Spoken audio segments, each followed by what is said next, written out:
बोलो जयकारा बोल मेरे श्री गुरु महाराज की जय।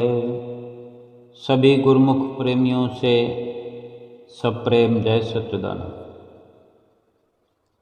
जब कोई दिन त्योहार या कोई और शुभ अवसर होता है तो आम तौर पर इंसान अपने विचारों के अनुसार उपवास रखता है, हवन अनुष्ठान करता है और किसी तीर्थ स्थान पर जाकर स्नान करता है, दान पुण्य करता है और कोई 4 धाम की यात्रा भी करते हैं। ऐसे अनेक कर्म इंसान करता है, परंतु प्राप्त क्या होता है, क्या मिल जाता है? महापुरुष कथन करते हैं, तीर्थ जाए एक फल, साध मिले फल 4। तीर्थ जाए एक फल, साध मिले फल 4। सतगुरु मिले अनेक फल, कहे कबीर विचार, कहे कबीर विचार। यानी किसी तीर्थ पर जाने से क्या मिलता है? एक फल की प्राप्ति होती है। कोई एक कामना पूर्ण हो जाती है, एक प्रकार का कोई, जैसे हमने अपने भीतर कोई मनोकामना रखी होती है, वो पूर्ण हो जाती है। जिस भी कामना की पूर्ति के लिए वहाँ जाया जाता है, जो भी मन के अंदर कोई ख्याल होता है कि या किसी कामना की पूर्ति के पश्चात में किया जाए या किसी कामना को लेकर पहले जाया जाए, किसी उमंग तरंग के वशीभूत होकर, तो वही एक कामना पूरी हो गई समझो। ज़्यादा से ज़्यादा यही होता है, यही प्राप्त होता है। लेकिन महापुरुष जो फरमाते हैं कि तीर्थ जाए एक फल, साध मिले फल 4। अगर संत मिल जाए, संतों का मिलना हो जाए, संतों की शरण मिल जाए, संत महात्माओं का सत्संग मिल जाए, तो 4 फल प्राप्त होते हैं।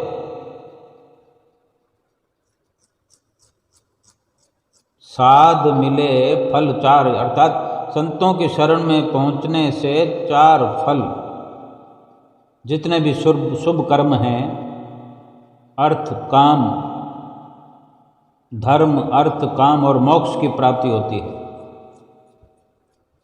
और फिर फरमाते हैं कि सतगुरु मिले अनेक फल। परम संत कबीर साहब जी ने अपनी वाणी में ये उच्चारण किया है। इससे ये एक प्रकार का उद्देश्य स्पष्ट किया है, लक्ष्य की ओर इशारा किया है, मकसद दर्शाया है। इसमें उन्होंने अपनी वाणी में इस प्रकार का वर्णन किया है कि सतगुरु मिले अनेक फल, अर्थात सतगुरु के मिलने से जीव को लोक और परलोक के सभी फलों की प्राप्ति हो जाती है। यानी कितनी लाइन लगाकर अनेक फल, यानी अनेक कामनाओं की, चाहनाओं की, यानी बिना चाहे वो सारी उपलब्धियां जीवन की, यानी परलोक तक के मनोरथ पूरे हो जाते हैं।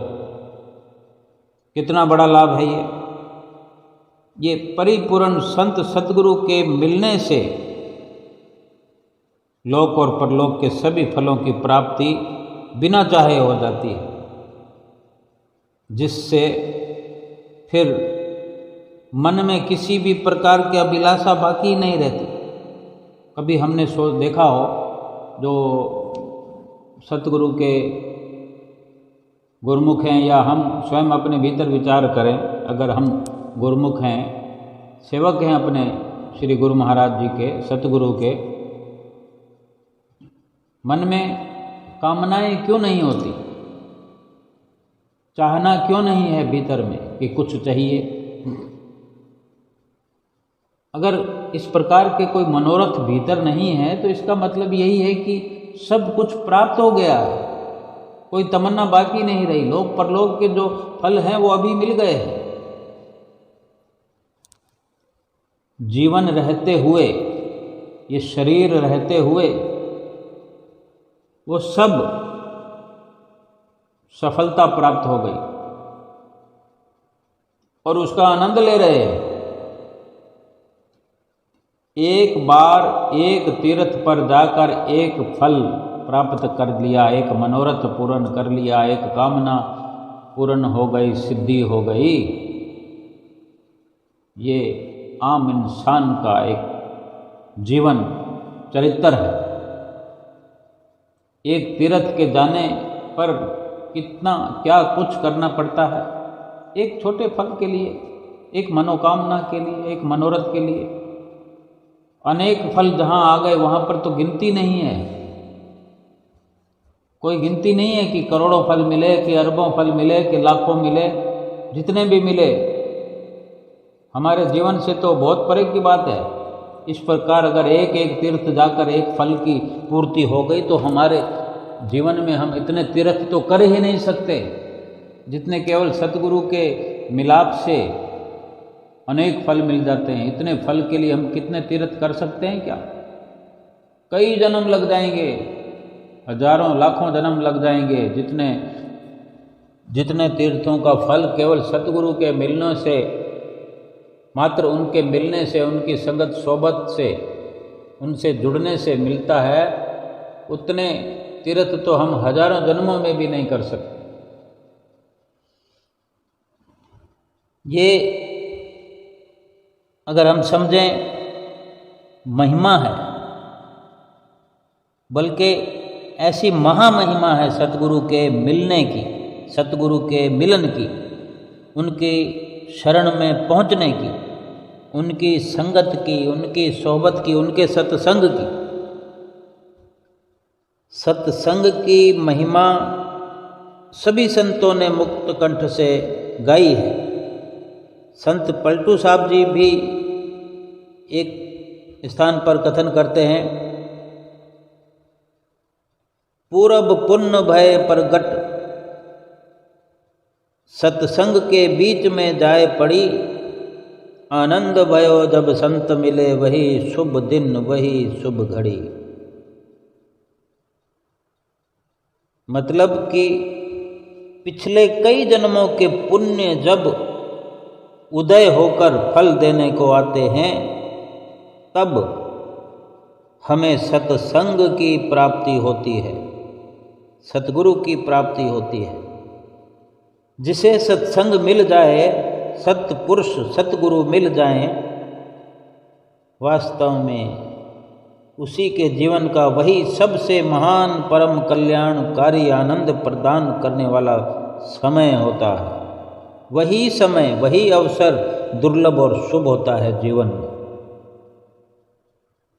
कितने सुंदर शब्द हैं, अगर सार को समझ सके, भावार्थ समझ सकें, अगर बिल्कुल सीधे सरल शब्दों में समझाया गया है कि वो घड़ी, वो समय आनंद प्राप्त करने वाली इस जीवन के अंदर दुर्लभ घड़ियां होती हैं। जिस घड़ी में सत्पुरुष मिल जाएं, सत्संग मिल जाए,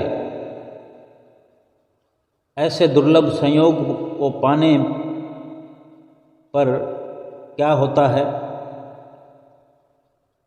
फिर एक जगह संत पलटू साहब जी लिखते हैं, सतगुरु साहेब जब मेहर करी तब ज्ञान का दीपक बारा है जी, भरम अंधेरा छूट गया, दसों दिस भया उदारा है जी।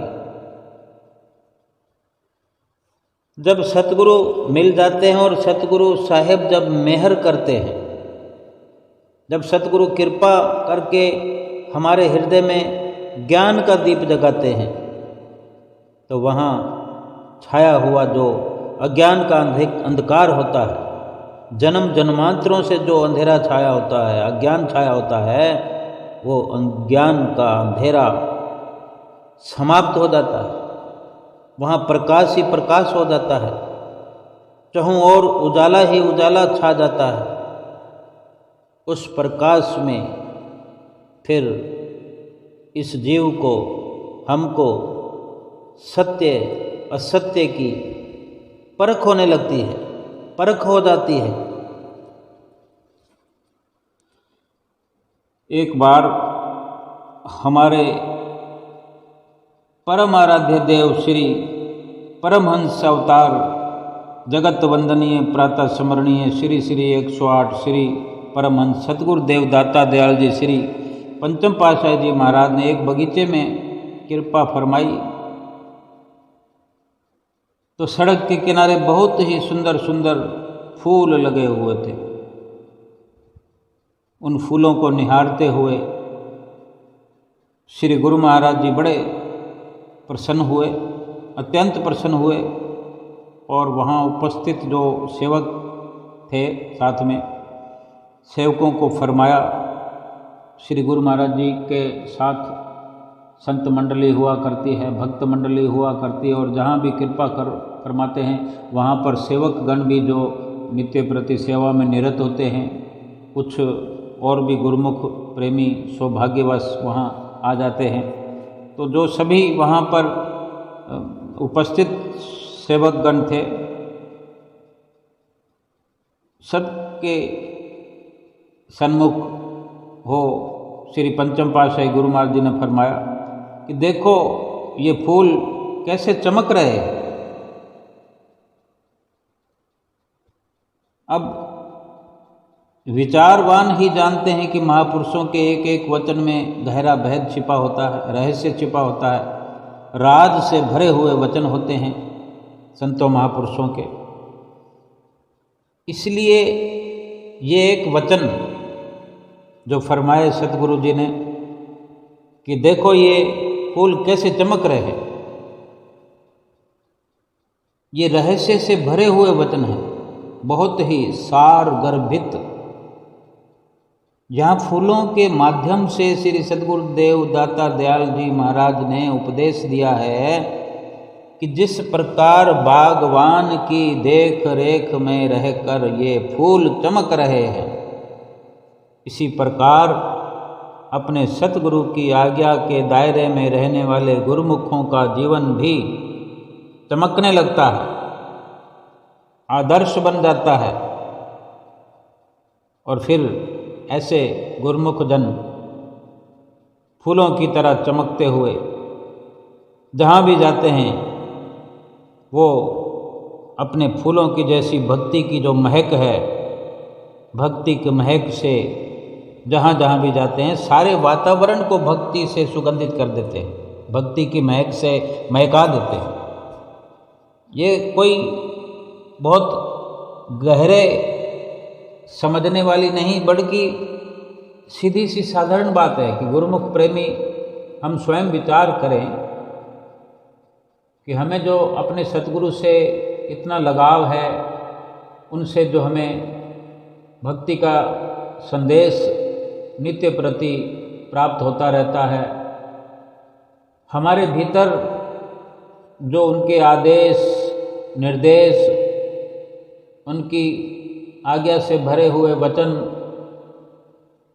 मिलते रहते हैं, तो हमारे भीतर वो समावेश जो है इस प्रकार का, कहीं भी हम जाते हैं, बल्कि यहाँ तक कि हम कहीं ट्रेन का सफ़र कर रहे होते हैं तो कहीं ना कहीं से शुरुआत हो जाती है बात की, फिर वो एक दौर चल पड़ता है सत्संग का।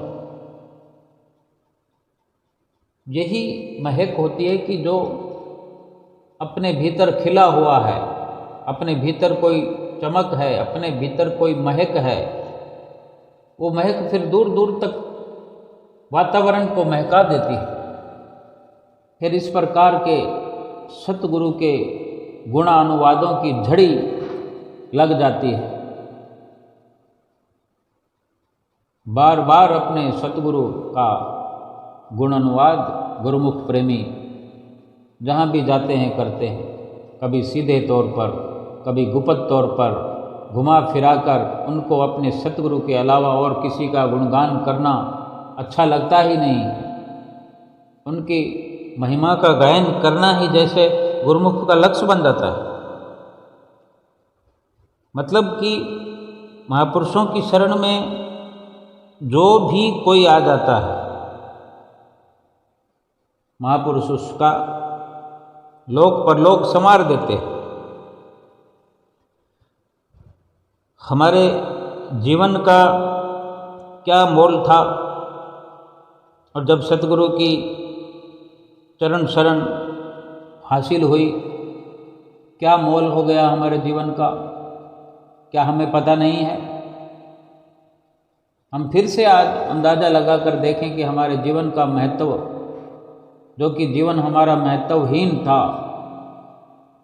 सतगुरु की चरण शरण प्राप्ति के पश्चात, सतगुरु के मिलन के बाद हमारा जीवन महत्वपूर्ण हो गया, यानी महत्व से भर गया। कितना अनमोल हो गया हमारा जीवन, क्योंकि सतगुरु का समावेश हो गया हमारे हृदय के भीतर। सतगुरु की वाणियाँ जो रात दिन पुकार पुकार कर हमें मोह माया की निद्रा से जगा करके प्रभु नाम से जोड़े रखती है।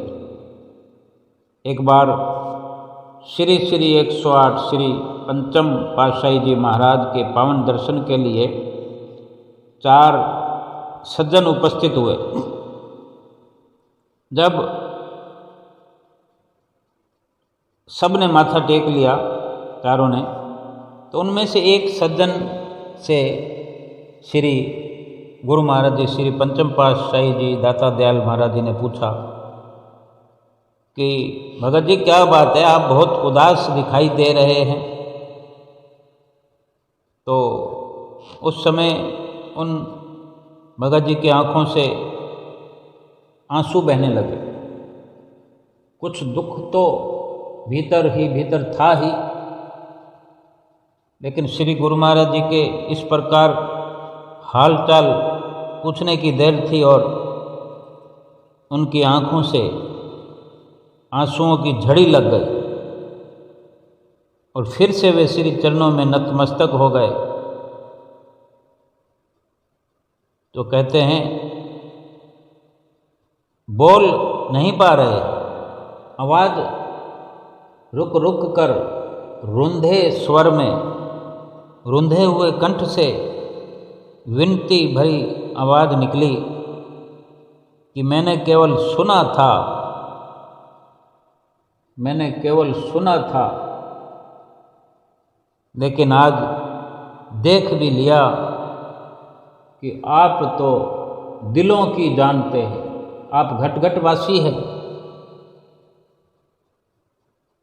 अब ये तो वो भक्त जाने या भगवान श्री परमहंस पंचम पातशाही जी महाराज जाने। जो नया बंदा है वो कह रहा है कि आप दिलों की जानते हैं, मैंने सुना था लेकिन आज देख लिया।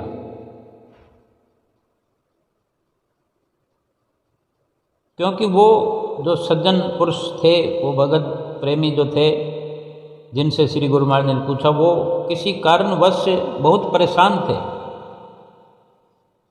और श्री गुरु महाराज जी के इस प्रकार बड़े प्यार से पूछने पर उन्होंने फिर सारी बात श्री चरणों में विनय कर दी। जो दुख था बता दिया उनका, और उनको आज ये समझ आ गई कि जो मेरे भीतर था वो श्री गुरु महाराज जी जानते थे और मुझे भी जना दिया कि हम तुम्हारे भीतर की, तुम्हारे दिल की बात जानते हैं। और इसी एहसास को उस गुरुमुख प्रेमी ने प्रकट किया अपने गुरु महाराज जी के सामने कि आप दिलों की जानते हैं। सारी बात फिर वर्णन करने पर, जो दुख था वर्णन करने पर, फिर श्री गुरु महाराज जी पंचम पातशाही जी ने वचन किए। उनके वचन हुए उन भगत जी से कि हमारी बात मानोगे तो हमेशा सुखी रहोगे। तो उन भगत जी ने वादा किया कि आप जो भी आदेश करेंगे मैं मानूंगा। श्री सतगुरु दाता दयाल जी महाराज ने उन्हें फिर, जो कि नए भगत जी थे, नाम की बख्शिश की, फिर नियम पूर्वक सुमिरन करने का, विधि पूर्वक सुमिरन करने का उपदेश भी दिया और फिर अपना शुभ आशीर्वाद उनको दिया। उन सज्जन पुरुष ने श्री वचनों को उसी वक्त शिरोधार्य किया, मन में संकल्प किया और आज्ञा पालन करते रहे। और जब अगली बार श्री दर्शन के लिए आए तो बहुत ही प्रसन्न चित्त, भाव विभोर होकर श्री चरणों में नतमस्तक हुए और भविष्य में भी वे श्री वचनों की पालना करने का संकल्प लिए हुए श्री आज्ञा का पालन करते रहे। तब श्री सतगुरु दाता दयाल महाराज जी ने स्वयं अपनी रचना अपने मुखारबिंद से फरमाई, मिथ्या सब संसार है, साचा हरि का नाम। मिथ्या सब संसार है, साचा हरि का नाम। हरि नाम दा घट बसे, पावे सुख विश्राम। क्या फरमाया कि सारा संसार जो है झूठा है, केवल परमात्मा का नाम ही सच्चा है। जिस भी सज्जन के हृदय में पावन नाम का वास हो जाता है, फिर वो हमेशा के लिए सुखी हो जाता है, इस लोक में सुखी रहता है और आगे परमात्मा के धाम में पहुंचकर तो सुखरूप बन ही जाता है, उज्जवल मुख हो जाता है। जो परमात्मा के धाम में पहुंच गया, फिर कौन से सुख की कमी रही, वो तो सुखरूप बन गया, सुख ही सुख चारों ओर समा जाता है। महापुरुषों की ये अपार कृपा है कि इस कलयुग में भी उन्होंने गुरुमुखों को अपना सहारा दिया है। उनके पावन चरण कमलों में सभी गुरुमुखों की यही विनम्र प्रार्थना है कि हे दीन बंधो, आप सदा हमारा हाथ पकड़ कर रखें और हम आपके वचन उपदेशों के अनुसार भक्ति की कमाई करते रहें, जिससे हमारे जीवन में आत्मिक आनंद भरपूर रहे। ये हम सभी गुरुमुख प्रार्थना करते हैं, प्रार्थना करते रहें, क्योंकि जिसको भी कोई लाभ वाली वस्तु मिल जाए तो उसको हर वक्त ये ख्याल रखना ही होता है कि ये लाभ वाली वस्तु कहीं मुझसे छिन ना जाए, मैं इस लाभ से वंचित ना हो जाऊं। क्योंकि ये लाभ की वस्तु, सुख आनंद, ये सतगुरु की कृपा से, सतगुरु की चरण शरण से प्राप्त होता है। तो ये सतगुरु से प्रार्थना करना बनता है कि हमें हर वक्त ये सुख मिलता रहे। इसके लिए हम प्रार्थना करते रहे, उठते बैठते, सोते जागते, खाते पीते, व्यवहार करते, चलते फिरते, काम काज करते हुए ये भूले नहीं। और जो सतगुरु की आज्ञा है उसको अपनाए रखें। सतगुरु की आज्ञा को शिरोधार्य करके जीवन का हर पल व्यतीत करें। सतगुरु की कृपा से कभी वंचित नहीं हो सकते। हर इंसान इतना समझदार है, लेकिन बार बार गफलत में आ जाने के कारण भूलवश, लापरवाहीवश, गलतफहमीवश भूल जाता है। महापुरुष तो समझाते रहते हैं कि सारा संसार ही झूठा है, मिथ्या है, किसी काम का नहीं। समय समय पर ये पता चलता भी रहता है, जिन जिन पर हम दुनिया में विश्वास करते हैं, जिन जिन के साथ हम खुशियाँ मानते हैं, खुशियों की उम्मीद करते हैं, सुखों की उम्मीद करते हैं कि वहाँ से सुख मिलेगा, वहाँ से लाभ मिलेगा, वहाँ से मदद मिलेगी। समय समय पर हमें धोखे मिलते रहते हैं, समय समय पर दुख मिलता रहता। जहाँ सुख की उम्मीद करते हैं दुख मिलता है, खुशियों की उम्मीद करते हैं गम मिलता है। हमने सारे संसार को अपने हृदय में बसाया हुआ है। हृदय में जिसके संसार बसता है, संसार की कामनाएं बसती है, भला सुख कहाँ से मिलेगा। संतों महापुरुषों ने जो फरमाया कि हरि नाम जा घट बसे, पावे सुख विश्राम। जिसके घट में, जिसके हृदय में प्रभु का नाम बसता है, केवल वही सुख को पाता है, वही विश्राम प्राप्त करता है, उसी के जीवन में ठहराव आता है, स्थिरता आती है। और हमने संसार को अपने भीतर घट में बसा रखा, भर रखा है। संसार की कामनाएं भर रखी है, संसार की इच्छाएं भर रखी है, संसार के सामानों की चाहना भर रखी है, ठूंस रखा है सब कुछ। कहीं जगह नहीं लेश मात्र भी कि प्रभु का नाम बस जाए।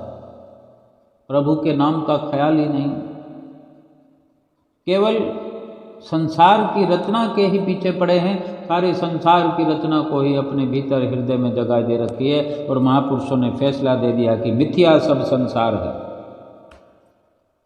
सच्चा नाम एक हरि का है। क्यों नहीं फिर हरि के नाम को, जो कि सच्चा है, सुख देने वाला है, सुख देने वाला है, आनंद देने वाला है, थोड़ा सा परिवर्तन तो करना है। आज तक ये सब करके देख लिया, संसार को अपने भीतर जगह देकर देख लिया, संसार की कामनाओं को दिल में बसा करके देख लिया, संसार के सामानों को घर क्या, बाहर क्या, अपने भीतर क्या, सब जगह बसाकर देख लिया, समझ लिया। थोड़ा सा परिवर्तन कर लेते हैं। आज थोड़ा थोड़ा परिवर्तन शुरुआत कर देते हैं, थोड़ा थोड़ा वो सब निकालने लग जाएं। अब घर के अंदर कूड़ा करकट भरा हो, बहुत समय से भरता रहा हो, तो उसको सफाई करने में देर लगती है, लेकिन आज शुरुआत तो करें। और कूड़ा करकट भरने से बचते चले जाएं, जो पहले से भरा हुआ है उसको आज निकालना शुरुआत करते हैं। और एक लगन सी लग जाए, एक होड़ लग जाए कि कब ये कूड़ा करकट बाहर निकलेगा और मैं प्रभु के नाम को इसमें बसाऊंगा। और सतगुरु से संपर्क, सतगुरु से मिलन, सतगुरु की जो आज्ञा है उसको शिरोधार्य करते हुए ये कार्य करें। जल्दी से जल्दी सफाया हो जाएगा, एक ही दिन में हो जाएगा, एक घंटे में ही हो जाएगा, एक मिनट में हो जाएगा, एक पल में हो जाएगा। क्यों? कि सतगुरु से मिला हुआ नाम अगर उसको जपना शुरू कर देते हैं तो उसके अंदर सेना भरी पड़ी है, ना होने वाला कार्य भी हो जाता है। हम देखें कि भगवान श्री राम ने जो पत्थर तैरा दिए थे, भगवान श्री राम का नाम लिखकर वानरों ने भी जो पत्थर फेंके, भगवान श्री राम लिखे हुए पत्थर भी पानी में तैर गए। जो असंभव कार्य है वो भी संभव हो गया। तो हम भी सतगुरु से जो नाम की बख्शिश हुई है, उस बख्शिश से, उस नाम को जपते हुए, उस नाम के प्रताप से, उस नाम का साधन करते हुए, अभ्यास करते हुए, देखते ही देखते वो सारे संसार के विकार, कामनाएं, इच्छाएं, लालच, लोभ, छल, कपट, झूठ, कल्पना, कलह, कलेश, सब के सब बाहर हो जाएंगे। बिल्कुल चित्त खाली हो जाएगा, हृदय खाली हो जाएगा। फिर जिस नाम को आधार मानकर जो शुरुआत की है, फिर वहाँ तो रह जाएगा केवल नाम। ये नाम ही तो बसाना है वहाँ पर। सतगुरु ने फरमा दिया है कि जिस घट में नाम बस जाए, हरि नाम जा घट बसे, पावे सुख विश्राम। केवल इतना सा ही कार्य करना है और हमने इतना जीवन व्यतीत कर दिया, जीवन गंवा दिया, व्यतीत नहीं कर दिया, गंवा दिया, लेकिन सुख नहीं मिला। और भगवान सतगुरुदेव महाराज जी फरमाते हैं कि केवल नाम को बसा लो, सदा सदा का सुख विश्राम हो जाएगा। कितना ये आसान कार्य है, सरल कार्य है। सतगुरु की मदद से ये मुश्किल सा लगने वाला कार्य भी सरल से सरल हो जाएगा और सदा सदा के लिए सुख मिल जाएगा। हमारा जीवन सुखी हो जाएगा, हमारा परलोक संवर जाएगा। ये लोक भी सुहेला सुख में व्यतीत होगा और परलोक भी संवर जाएगा। मालिक के धाम में उज्जवल मुख लेके पहुंचेंगे, कोई गिला नहीं, कोई शिकवा नहीं। नज़र मिलाते हुए अपने सतगुरु के साथ उनके सानिध्य में परलोक गमन करेंगे। क्योंकि जो आज्ञा में चलते हैं, जैसे जिसका जीवन ईमानदारी और बिना लोभ लालच के सच्चे पुरुषार्थ का होता है, चाहे वो सतगुरु का शिष्य हो, माता पिता की संतान हो, या किसी सेठ साहूकार का कार्यरत नौकर हो, वो आंख मिलाकर बात किया करते हैं। उनकी आंख मिलने के लिए बिल्कुल सक्षम होती है, क्योंकि ईमानदारी का एक आंख के अंदर दिया जलता है, एक रोशनी, एक चमक होती है। और जो झूठ, छल, कपट, चोरी चकारी से, बेईमानी से भरपूर होते हैं, उनकी आंखें एक कुदरती प्रकार से मिलने में काबिल नहीं होती, आंख मिलाने के काबिल नहीं होते वे शख्स, वे लोग। ऐसे ही इस जीवन में सतगुरु के आज्ञा निर्देश में जीवन ढालने वाले घट में नाम को प्रवेश कराने वाले, जिनके घट में, जिनके दिल में नाम बस जाता है, सतगुरु का नाम की ज्योत जल जाती है, जहाँ नाम का प्रकाश हो जाता है, जहाँ नाम का अभ्यास नित्य निरंतर होता है, फिर वो उज्जवल मुख होकर सतगुरु के धाम में पहुँचते हैं, प्रभु के धाम में पहुँचते हैं, आँख मिलाने में सक्षम होते हैं। फिर सतगुरु और सेवक में कोई भेद नहीं रह जाता, कोई फर्क नहीं रह जाता। सतगुरु और सेवक एक मत, सेवक स्वामी एक मत, जो मत में मति मिल जाए। चतुराई रीझे नहीं, रीझे मन के भाई।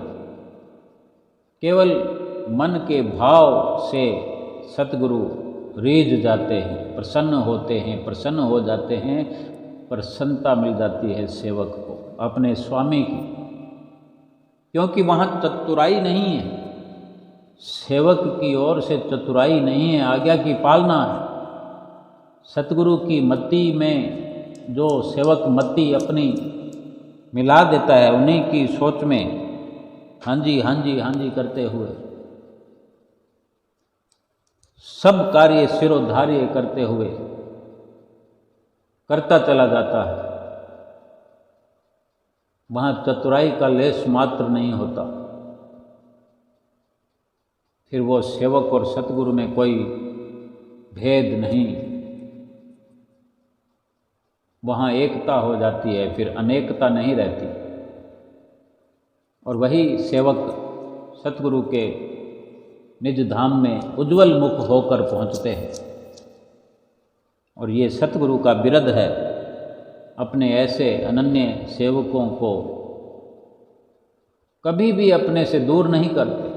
बेशक जन्म लेने पड़ते, हम जैसे अपने महापुरुषों से, श्री परमहंसों से मिलते आए हैं पहले भी और आज भी इस जीवन में मिले हुए हैं, इस बात का ये 100% सुबोध है। ये जीवन जो है इस बात का साक्षी है कि आज हम सतगुरु की बातें करते हैं, सतगुरु के दिशा निर्देश की बातें करते हैं, सतगुरु की आज्ञा की पालना, अवहेलना, इस प्रकार की चर्चा करते हैं कि सतगुरु की आज्ञा की अवहेलना नहीं होनी चाहिए। अपने सतगुरु की आज्ञा को सिरोधार्य करके जीवन का हर पल व्यतीत करना चाहिए। हर श्वास में सतगुरु की आज्ञा समाहित हो, ऐसा जीवन व्यतीत करना चाहिए। ये इस प्रकार के जीवन से ये सीधा सीधा ये इशारा मिलता है कि ये हमारा जो संपर्क है ये इसी जीवन का नहीं है। पिछले जन्मों से जाने कब से हम अपने सतगुरु के साथ चल रहे हैं, लेकिन विचार ये करना है कि हमने इस जीवन में, पिछले जीवन में जो लाभ हुआ, इसमें कुछ अधिक लाभ प्राप्त करना है, अधिक से अधिक लाभ प्राप्त करना है, जो फिर आगे आने वाले समय में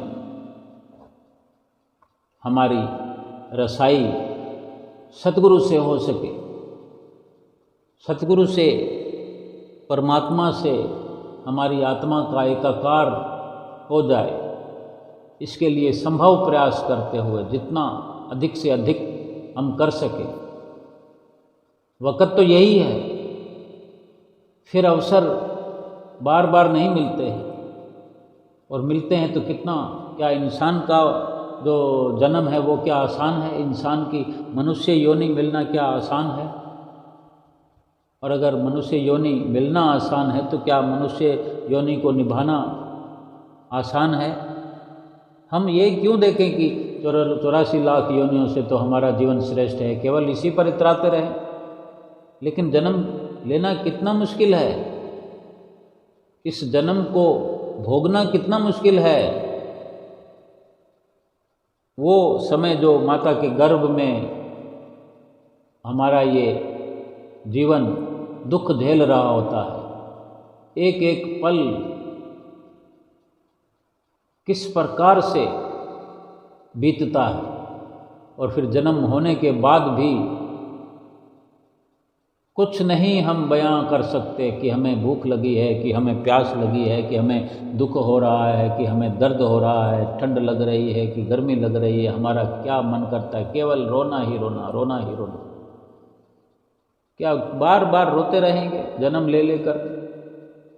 ये सतगुरु की अपार दया है कि वो हमें साथ रखते हैं, लेकिन साथ सबसे बेहतर वही है जो उन्हीं के साथ हो जाए, जन्म मरण का चक्कर मुका दें हम,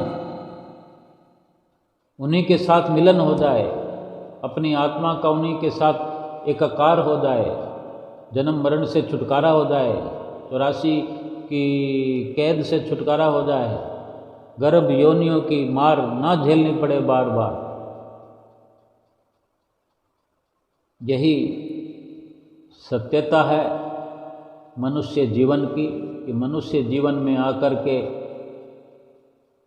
अगर जीवात्मा का उद्धार नहीं हुआ तो फिर बार बार जन्म तो लेना ही पड़ेगा, और हर जन्म की बहुत भारी भरकम कीमत चुकानी पड़ती है।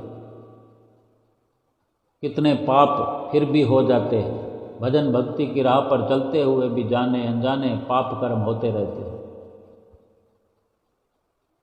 इन सब पापों से छुटकारा, पापों से, इन दुखों से, इन यातनाओं से, यंत्रणाओं से मुक्ति तभी मिलेगी जब ये जीवात्मा अपने परमपिता परमेश्वर से एकाकार होगी, उससे सदा सदा के लिए मिल जाएगी, तभी निर्वाण पद की प्राप्ति होगी, सभी दुखों से छुटकारा होगा, 84 लाख योनियों की कैद से मुक्ति मिलेगी। यही जीवात्मा को सच्चा सुख मिलने का इशारा है, यही सफल जीवन का इशारा है कि ये जीवात्मा मनुष्य जीवन में आकर के इस जीवन को सफल कर पाएगी।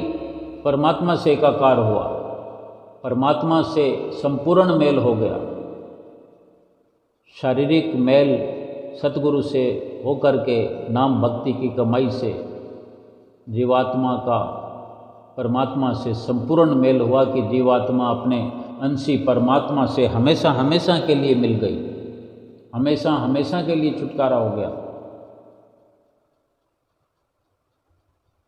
फिर बार बार न जन्म लेना पड़ेगा, न फिर बार बार मरना पड़ेगा, न बार बार दुखों को झेलना पड़ेगा, न 84 लाख योनियों का भय लगा रहेगा। मनुष्य जीवन में कितना ही हम भक्ति करें लेकिन फिर भी 84 लाख योनियों का भय लगा ही रहता है। ये अलग बात है, आम संसार की अलग बात है कि उनको 84 लाख योनियों की याद ही ना होगी, लेकिन गुरमुखों को, प्रेमियों को ये भय लगना स्वाभाविक है कि कहीं भूल से भी ऐसी गलती ना हो जाए कि 84 लाख योनियों का मुंह देखना पड़े। तो सबसे श्रेष्ठ यही है, यही श्रेष्ठता है इस मनुष्य जीवन की कि इसी जीवन में जीवात्मा को परमात्मा से मिल जाना चाहिए। वो यतन, वो कर्म निष्काम, वो भजन भक्ति, वो भजन सुमरन एक मुकाम तक हमें जो ले जाने वाले हैं वो हद कर दें, हम हद दर्जे तक हम प्रयास करें तभी ये संभव है। हद दर्जे तक प्रयास करने पर भी कोई मुश्किल कार्य ये नहीं है, केवल परिवर्तन ही, केवल समझ ही, ये सच्चा हार्दिक विशुद्ध ज्ञान ही हमें इस मुकाम तक पहुंचा सकता है कि यही जन्म, यही अवसर, यही समय है। अगर इसी में ये कार्य कर लिया तो फिर से दोबारा इस कार्य को करने के लिए मनुष्य जीवन में भी नहीं आना पड़ेगा। और क्या ज़रूरत है जन्म लेने की, क्या ज़रूरत है जब हम इसी जीवन में कार्य कर लें। भरपूर अवसर है हमारे पास, भरपूर समय है, भरपूर संसाधन है, भरपूर कृपा है सतगुरु की हम पर, भरपूर आशीर्वाद है। और इतना सतगुरु हमारे लिए हिदायत करते हैं, इतना समझाइश करते हैं, इतना बार बार हमें चिताते हैं।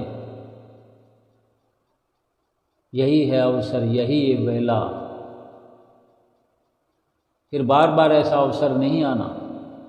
भले ही मनुष्य जन्म भी हो तो मनुष्य जीवन के अंदर जो यहाँ हमने इस जीवन में पाप कर्म कर लिए हैं, फिर अगला जन्म तो भोगते हुए ही मिलेगा।